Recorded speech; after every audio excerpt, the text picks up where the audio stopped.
मेरा नाम अक्षय। आज की इस वर्ल्ड किडनी डे की वीडियो में मैं अपनी 13 साल किडनी प्रॉब्लम और हाई बीपी के बारे में कुछ बातें शेयर करना जा रहा हूँ। अब मैं बुलाऊंगा अपनी मम्मी को। हेलो, मेरा नाम है प्रीति आनंद और मैं हूँ अक्षय की मम्मी। तो अक्षय 7 इयर्स पीछे, मतलब 13 इयर्स पीछे जाते हैं। 2010 अगस्त में 2010 5 अगस्त की बात है। इसके स्कूल से कॉल आता है कि अक्षय को वॉमिट्स हो रही हैं, आप इसको आकर ले जाइए। तो हम स्कूल जाकर इसको लेकर आते हैं और बजाय कि अपने पीडियाट्रिक्स जाने के पास, क्योंकि वॉमिटिंग्स बहुत ज़्यादा हो रही थी, हमारे घर के बिल्कुल पास गंगाराम हॉस्पिटल था, तो मैं इसको लेकर गंगाराम हॉस्पिटल आती हूँ। तो वहाँ पे वो वॉमिटिंग को रोकने के लिए सिस्टर एक इंजेक्शन लगाती हैं इमरजेंसी में, जैसे नॉर्मल बच्चों में लगाया जाता है। लेकिन एक अच्छी बात ये रही कि उन्होंने इसका उस समय बीपी चेक किया, तो बीपी हाई आ रहा था।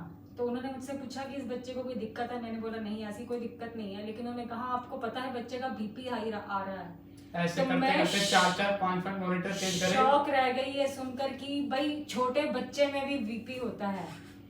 तो फिर उन्होंने इसको तुरंत ही आईसीयू में एडमिट किया, जिसमें 4-5 डेज की इन्वेस्टिगेशंस के बाद हमें पता चलता है कि 14 अगस्त को किडनी में रिफ्लक्स है। एक टेस्ट के थ्रू हमें पता चलता है कि बच्चे की किडनी में यूरिन रिफ्लक्स है।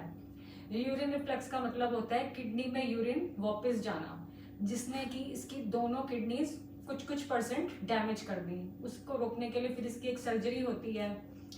सर्जरी के बाद ये लगातार 10 से 12 साल उन्हीं मेडिकेशंस पे रहता है। जल्दी कुछ इन्फेक्शंस होते हैं, हो जाता है जल्दी से इन्फेक्शन बॉडी को पकड़ लेता है।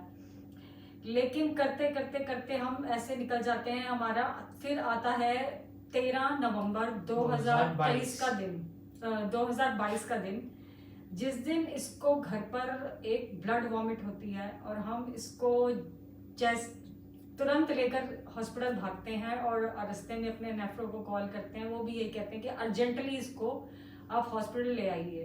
हॉस्पिटल लाने के 3 दिन तक बच्चा वेंटिलेटर पे रहता है। और फिर हमें जो हमारे नेफ्रो हैं डॉक्टर कनप आनंद, वो बताते हैं कि आपके बच्चे की दोनों किडनीज 100% डैमेज हो चुकी हैं, जिससे हम बहुत शॉक में आ जाते हैं कि अब क्या होगा। तो फिर इसको डायलिसिस पर डाल दिया जाता है। 34 के करीब इसके डायलिसिस होते हैं और हम सर से पूछते हैं कि सर क्या इसका सोल्यूशन सिर्फ डायलिसिस है? तो सर कहते हैं नहीं, इसका अगर आप डायलिसिस रेगुलर नहीं कराना चाहते तो इसका एकमात्र सोल्यूशन है किडनी ट्रांसप्लांट। तो बहुत से लोगों के दिमाग में है कि किडनी ट्रांसप्लांट के बाद आप अपनी एक नॉर्मल लाइफ स्पेंड नहीं कर सकते, पेशेंट और डोनर दोनों। लेकिन नहीं, हम किडनी ट्रांसप्लांट के बाद भी अपनी एक नॉर्मल लाइफ स्पेंड कर सकते हैं।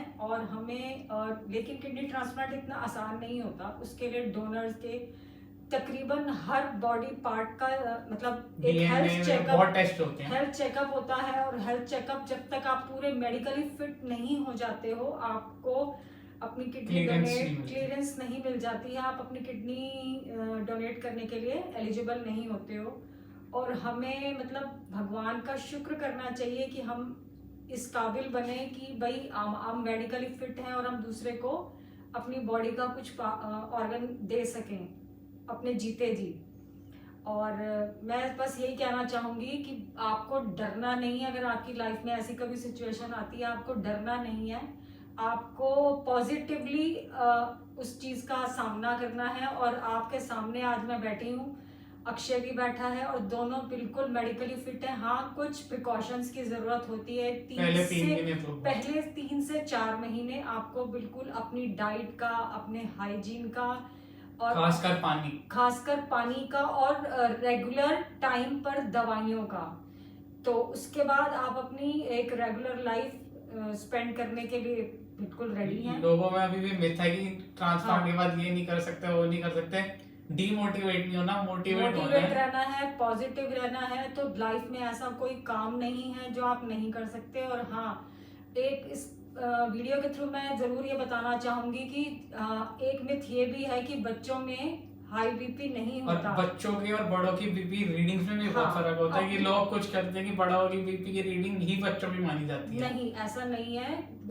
हर एज के अकॉर्डिंग बीपी के जो रीडिंग्स हैं वो वेरी करते हैं, और हमें कम से कम 6 महीने नहीं तो साल में अपने बच्चों की बीपी जरूर मेजर करते अगर रहना नहीं है तो चाहिए। ऐसे बीपी की और अगर आप कहीं इधर उधर आ जा नहीं सकते तो ये आजकल तो बहुत कन्वीनियंट हो गई है, मेडिकल साइंस ने भी बहुत तरक्की की, ऐसे ऐसे छोटे छोटे एपरेटस आराम से मिल जाते हैं जिसमें आप एक दिन मतलब अगर आप रेगुलर बीपी पेशेंट हैं तो आपको दिन में 2 से 3 बार अपना बीपी जरूर मेजर करना चाहिए, जिससे आपको हिंट रहे कि हाँ आपका बीपी सही रह रहा है दवाइयों के साथ। नहीं तो दवाई कम ज्यादा आपके नेफ्रो के अकॉर्डिंग आप कर सकते हैं, लेकिन हाँ अगर ऐसी कोई प्रॉब्लम आती है अगर आपके बच्चे के बीपी में, तो केवल उस बीपी की प्रॉब्लम को ठीक कर दवाई से ठीक ना करें, बल्कि उसकी जड़ तक जाएं कि अगर ऐसी प्रॉब्लम आई छोटी है, छोटी प्रॉब्लम के पीछे बहुत बड़ी बहुत प्रॉब्लम बड़ी भी हो छोटी सकती है। छोटी होकर प्रॉब्लम बहुत बड़ी बन सकती है, तो उसको बड़ी बनने मत दीजिए और पहले ही